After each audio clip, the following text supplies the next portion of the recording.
जब हमारे पास शब्दों की लिमिटेशंस होती हैं तो हम क्या करते हैं, जैसा कि मैं अभी भी कर रहा हूं।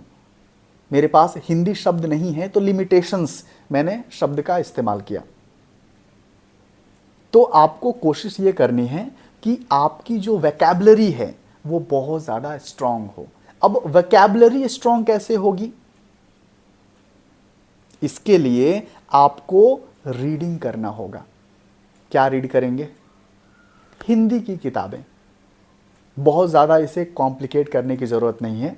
बहुत ऐसा नहीं सोचना है कि भाई मैं नॉवेल्स पढ़ूंगा या फिर प्लेज़ पढ़ूंगा। अगर नॉवेल्स या प्लेज़ आपको नहीं मिलते हैं, ड्रामा की किताबें नहीं मिलती हैं, तो आप सबसे अच्छी शुरुआत ये है कि आप एनसीईआरटी की हिंदी की किताब 10वीं 9वीं या 8वीं की उठाइए,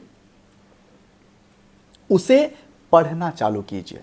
और जब भी पढ़िए बोल के पढ़िए, क्योंकि जब आप बोल के पढ़ेंगे तो आपकी जो आवाज़ है खुद भी आपको सुनाई देगी, तो आप खुद का करेक्शन खुद भी कर पाएंगे।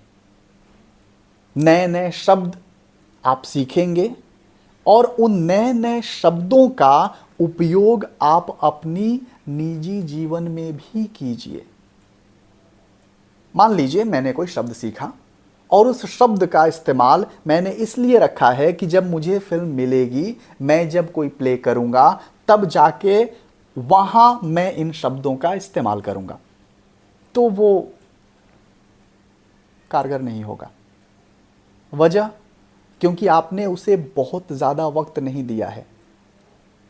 क्योंकि हर दिन हम नए शब्द सीखते हैं, लेकिन सीखने के बाद उसकी इम्प्लीमेंटेशन हम नहीं करते हैं, यानी उसका उपयोग हम अपने निजी जीवन में नहीं करते, जिसकी वजह से वो हमारी हैबिट में नहीं होती। और जब तक कोई शब्द आपके निजी जीवन में इस्तेमाल नहीं होगा तो आप धड़ल्ले से उसका इस्तेमाल नहीं कर पाएंगे। तो ये समझ लीजिए कि अगर आप एक्टर बनना चाहते हैं तो सबसे पहली शुरुआत हिंदी के मैक्सिमम शब्दों को सीखने की कोशिश कीजिए।